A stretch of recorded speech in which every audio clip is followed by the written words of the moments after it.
With me, Sergei Guriev, the Russian economist and the provost at Sciences Po in Paris. He joins me now. So, all right, so interesting move, obviously. A lot of criminologists watching it with extraordinary. But why would you put an economic advisor in charge of the military unless you're worried about the economics of it, bearing in mind the Russian defense budget has now swelled to 6.6% of GDP?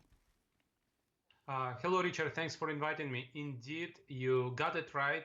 Putin is worried about economic implications of the sanctions. He needs to spend a lot of money on this war, and he sees that the amount of money in his sovereign wealth fund, literally in his war chest, is shrinking. And he's now talking about increasing taxes by about 1.5% of GDP.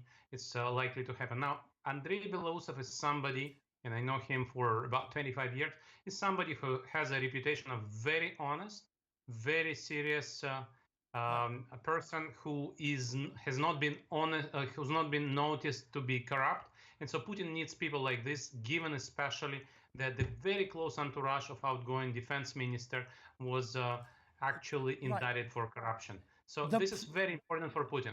The problem is that Russia does not have a recent history tradition of civilian oversight of the military, unlike in the West, although the exception obviously of the United States at the moment. However, in this scenario, what is his job? Is it to monitor the budget? Is it to rein it in? Is it to guide the defense decision-making, or a bit of all the above? I think Putin knows that he himself will run this war. So Putin doesn't need another commander-in-chief. He will run this war with the head of the general staff, Valery Gerasimov.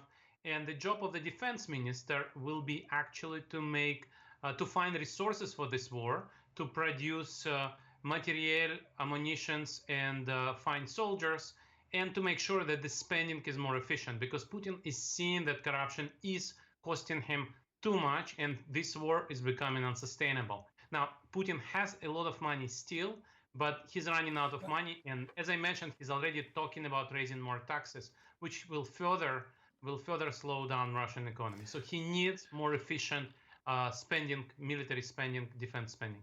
And this was largely what Peskov, Dmitry Peskov, the spokesman, was saying earlier today, that, you know, he compared traditional Russian expenditure at 4.whatever% versus the current 6.7%. And it begs the question, if you are in Kyiv or the Pentagon or anywhere else in Brussels, and you're looking at this man coming in, are you concerned? Oh, hang on a second. Now they've got somebody that really knows how to make the value of money move. Now we need to be worried about the spending actually ending up on the battlefield. Yes and no. First and foremost, he comes in without a team. We'll see how he manages the whole military ministry. I remind you that that was an attempt to install a civilian minister during Medvedev years, and eventually this person was indicted for corruption.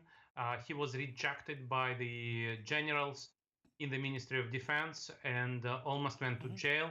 That was Minister Serdukov, predecessor of Sergei Shoigu. And the other question is, and I think this is very important, the fact that Putin cares about economy, the economic structure of this war suggests that economic pressure from the West is important. And I think the West should do more. Well, one thing is it's a hot war. It needs to be won on the ground. But the second front is economic front.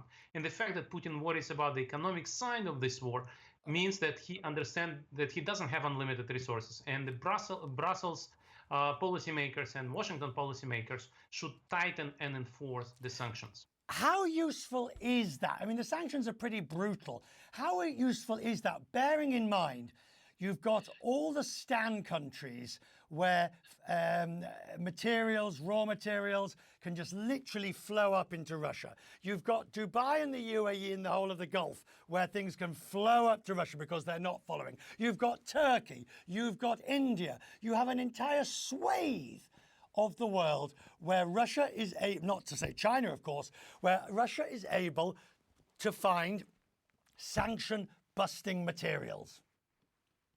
I think this is a very important question, and sanctions coalition is now about 40 or 50 countries, depending on how to count, which accounts for about half of global GDP.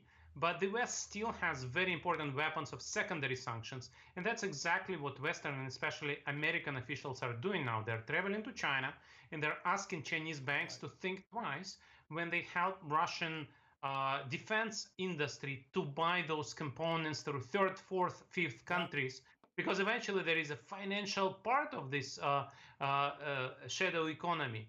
And the West has successfully played the secondary sanction tool. If a big Chinese banks help Russia to circumvent sanctions, they may lose access to dollar transactions. And then the question is what to do with small Chinese banks or small Turkish banks. And the American officials are saying, well, if there are banks which are helping Russia, the big Chinese banks should be worried not to touch those small banks. So it will take a lot of effort to actually enforce those sanctions, but it's not hopeless. It just needs to be monitored and enforced. And we see that since December, when President Biden signed executive order on circumvention of sanctions, we've seen that Chinese banks, Turkish banks, Emirati banks started to reject financial transactions with Russian counterparts, or started to ask to guarantee that those transactions are not linked to Russian defense industry. They started to be aware how costly it can be for those Chinese, Emirati, or Turkish banks.